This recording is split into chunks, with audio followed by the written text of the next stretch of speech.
The Allies may have fooled the German leadership on D-Day, but they didn't do it alone. To a large degree, it was an inside job because a large part of German intelligence was working for the Allied cause. And I don't just mean double agents, I mean the actual Abwehr. At the heart of this tale of double cross and betrayal at the highest level was a double agent, though.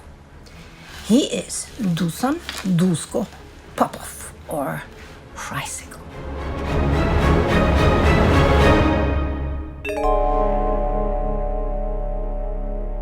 I'm Astrid Deinhard, and this is a Spies and Ties special from our D-Day 24 Hours series. As I said in my coverage of the double-cross system, link is in the description, I'm presenting 4 of the most spectacular double agents of the British counterintelligence effort who had significant impact on D-Day and Operation Overlord. Now, at the center of the German failure on D-Day is, of course, Hitler and his paralyzing control of strategy and tactical deployment of the German forces. Indy and Sparty have also shown many other problems with the German command structure in their series of our D-Day special coverage, and go and see it, as well as Nazi politics that get in the way of the German response. And then there is deception, and that works very well. So well that you'd almost think that the Abwehr is working for MI5, are they? Dusko Popov and his best friend and handler at the Abwehr, Johnny Jebsen, might provide the answer. Now Popov is a fascinating character. He is dashing, charming, promiscuous, rich, cosmopolitan, complex, daring, and brutally ruthless. Current MI6 agent and future author Ian Fleming is a personal friend of his and will use him as one of his inspirations for James Bond 007. We've done a biography specially on him in our regular coverage, so I won't tell his whole story today. Instead, I will focus on Dusko's and Johnny's relationship. The two meet in the mid-30s while studying at University of Freiburg, Germany.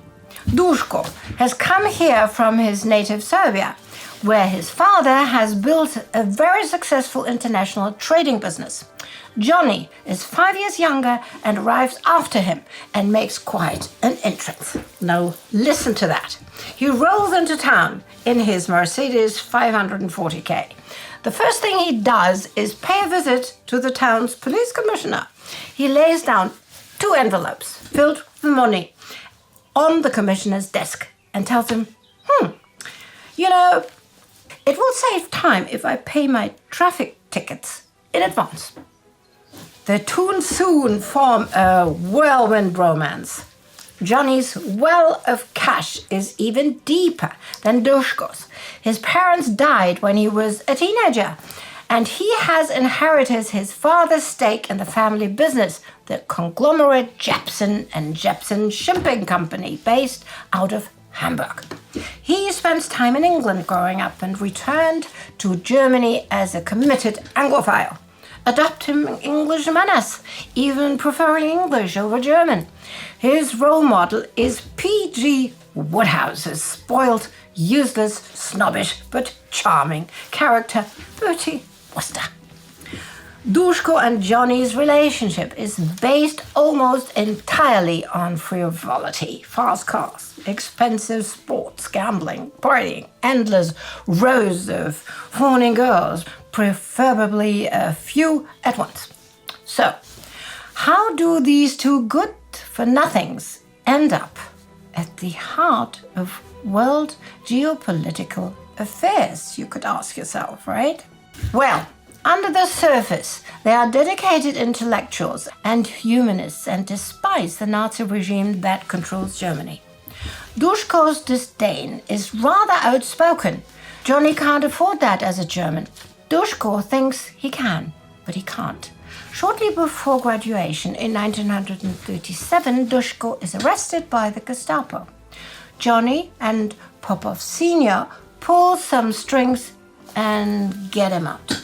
So, when Johnny suddenly starts working with the Nazis, Dusko is taken aback, to say the least. The two drift apart. Johnny disappears into the labyrinth of Nazi Germany, and Dusko goes to Dubrovnik, where he opens a law firm and gets into the family business. Fast forward to 1940. The war has broken out, and suddenly Popov gets a telegram from his old friend summoning him to Belgrade. Need to meet you urgently. The reunion is like in the good old days. When the initial parting is out of the way, Jebsen tells Popov that he's working for the Abwehr. He tells him it allows him to stay out of active military service with his varicose veins and all. That would be hell. So, he tells Popov that he too could benefit from working for the Abwehr. It would allow him to travel freely through occupied Europe, no questions asked. It would be a new adventure in espionage. Popov is attentive for some reason. Jebsen invites another Abwehr agent. He's called Ernst Munzinger. He tells Popov, "We have many agents in England, quite a number of them. Excellent. But your connections would open many doors. You could render us great service, and we could do the same for you." The Reich knows how to show its appreciation. Jebsen drinks his whiskey there and says nothing. Munzinger is somewhat vague about the kind of information Popov might gather. General, political, and then after a pause, military? Dusko agrees to do the work. He sets up in Lisbon, neutral Portugal, to better travel to the UK. But before he leaves not yet occupied Yugoslavia, he contacts the British legation. He informs them of this situation. And he becomes a double agent for the British and the Allies, code name Scoot and Tricycle. His exploits as an agent are many and quite spectacular, but that's a story for another day. Much of it is told in the video I referred to earlier. For our purposes today, his main exploit is to feed the Germans a huge amount of bogus information to reinforce the idea of an invasion at Pas-de-Calais. But wait, this doesn't make any sense. How did Jebsen go from anti-Nazi to Nazi spy? Who the hell is Munzinger, and why is he so gullible? Why on earth did Popov betray his friend? In the immediate interactions between the three men, we have no clues. Nothing beyond the agreement to spy for Nazi Germany is spoken of as far as we know. Popov won't speak of it to anyone after the war. Not until he publishes a rather embellished autobiography in 1974, which also never explains this part of the story. So, let me speak the unspoken word. Jebsen was recruited to the Abwehr by a family friend, Hans Oster, who until April 1943 was the deputy head of the Abwehr. Oster worked for Wilhelm Canaris, who until February 1944 was the head of the Abwehr, and Munzinger was another deputy to Canaris.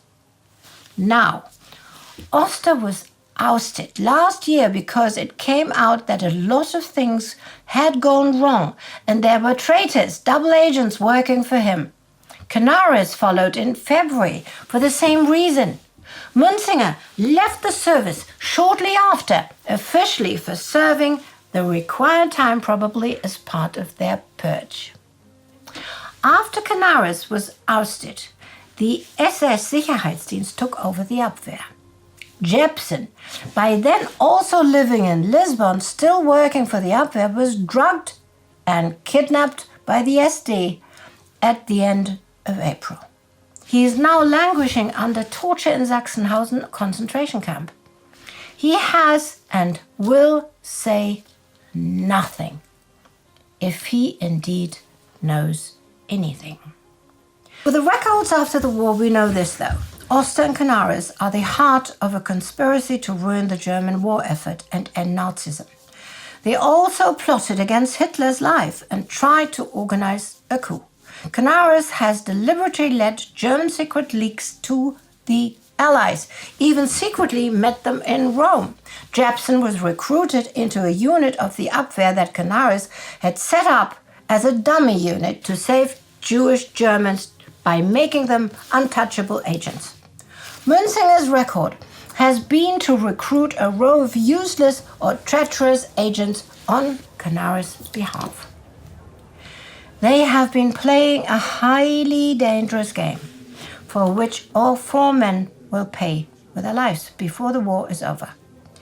It has been based on an unspoken understanding of the united goal, and rests on that not one of them has known what the other ones are doing. The jewel of the crown of thorns they have slipped over Hitler's head is Popov, and although they are no longer in control, the cobweb of double agents they have woven into German intelligence continues to do its work to destroy Nazism from within. Today, on June 6, 1944, the openings they have given MI5 and the double-cross system have been instrumental to convince the German dictator and his minions that reality is fiction and fiction is reality. To see all of our intelligence coverage, check out this playlist. And please, join the Time Ghost Army to become part of this great adventure to document World War II and other historical milestones. You can do that at timeghost.tv or patreon.com, and I will see you next time, darlings.